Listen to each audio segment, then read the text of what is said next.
चलिए तो हम लोग सीखते हैं क्या, भिन्न के प्रकार।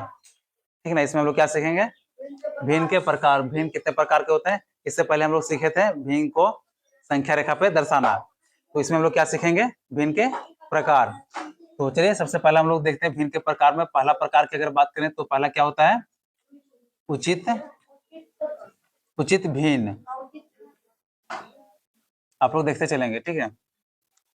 पहला क्या है, दूसरा अगर हम लोग देखेंगे तो दूसरा क्या आ जाएगा, विषम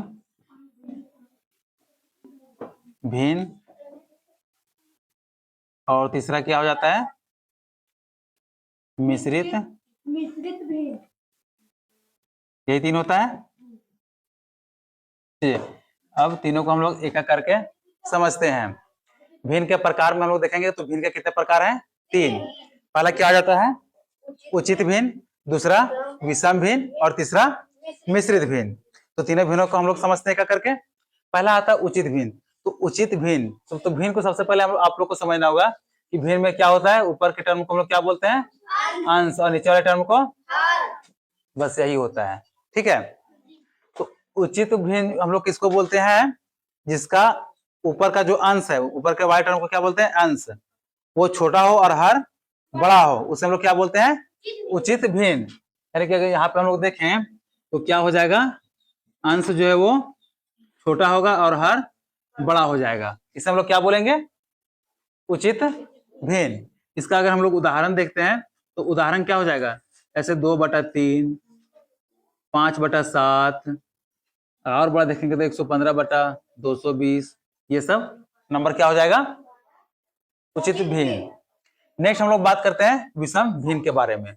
विषम भिन्न किसे कहते हैं, तो विषम भिन्न किसे कहते हैं, जिसका अंश बड़ा हो और हर छोटा हो, ऐसे भिन्न को हम लोग क्या बोलते हैं, विषम भिन्न। आप लोग देखते चलेंगे, ठीक है। ठीक है, क्या होता है विषम भिन्न। इसका अगर हम लोग उदाहरण एग्जाम्पल की बात करते हैं तो क्या हो जाएगा, यहाँ पे हम लोग का अगर ऊपर 4 कर दे तो नीचे कम हो जाना चाहिए, नीचे छोटा होना चाहिए। नेक्स्ट और भी हम लोग बात करते हैं, यहाँ पे अगर 120 है तो यहाँ पे हम लोग कितना कर सकते हैं, 13 कर देंगे, ठीक, कुछ भी लिख सकते हैं। यहाँ पे अगर हम लोग 1000 भी कर दिया तो नीचे 17 कर देंगे, ऐसा होता है, ठीक है। अब नेक्स्ट और इम्पोर्टेंट हम लोग का क्या होता है, मिश्रित भिन्न। हाँ, तो मिश्रित भिन्न किसे कहते हैं, इसमें दो टर्म होता है, ठीक है। एक टर्म जो होता है वो क्या होता है, पूरा हो जाता है, पूर्ण रहता है, लेकिन दूसरा टर्म भिन्न में होता है। जैसे कि यहाँ पे देखिए 2.1/4, देखिए ये जो है क्या अपने आप में पूरा है, लेकिन दूसरा टर्म क्या है, भिन्न में है, ठीक है। आगे अगर हम लोग लिखते हैं तो 8.3/7, तो यहाँ भी देखेंगे कि ये क्या है, अपने आप में पूरा है, लेकिन ये जो दूसरा टर्म है वो क्या है, भिन्न में है। तो इसे हम लोग क्या कहते हैं, मिश्रित भिन्न। और यहाँ पे हम लोग कितना देखें, 3 प्रकार के भिन्न, उचित भिन्न, विषम भिन्न और मिश्रित भिन्न। और तीनों को उम्मीद है कि आप सब अच्छे से समझ गए होंगे। बाकी किसी को और भी कोई दिक्कत है तो आप लोग बता सकते हैं, बताइए, नहीं है तो चलिए यहाँ पे हम लोग इम्पोर्टेंट हम लोग के जो है देखते हैं। सबसे पहले हम लोग भिन्न के प्रकार तो पढ़ लिए, ठीक है। अब हम लोग देखेंगे कि विषम भिन्न से मिश्रित भिन्न में और मिश्रित भिन्न से विषम भिन्न में संख्याओं को कैसे बदलते हैं, ये हमारा नेक्स्ट टॉपिक होगा। तो नेक्स्ट क्लास में हम लोग देखेंगे। बाकी अभी तक जो हम लोग भिन्न के प्रकार देखे, उचित भिन्न, विषम भिन्न और मिश्रित भिन्न, यहाँ तक में किसी को कोई दिक्कत, और आप लोग भी किसी को भी कोई दिक्कत बता सकते हैं, उधर जी है ना, है, ठीक है। तो नेक्स्ट क्लास में जब हम लोग विषम भिन्न से मिश्रित भिन्न में बदलेंगे तो देखेंगे, और मिश्रित भिन्न से विषम भिन्न में कैसे बदलते हैं ये सीखेंगे।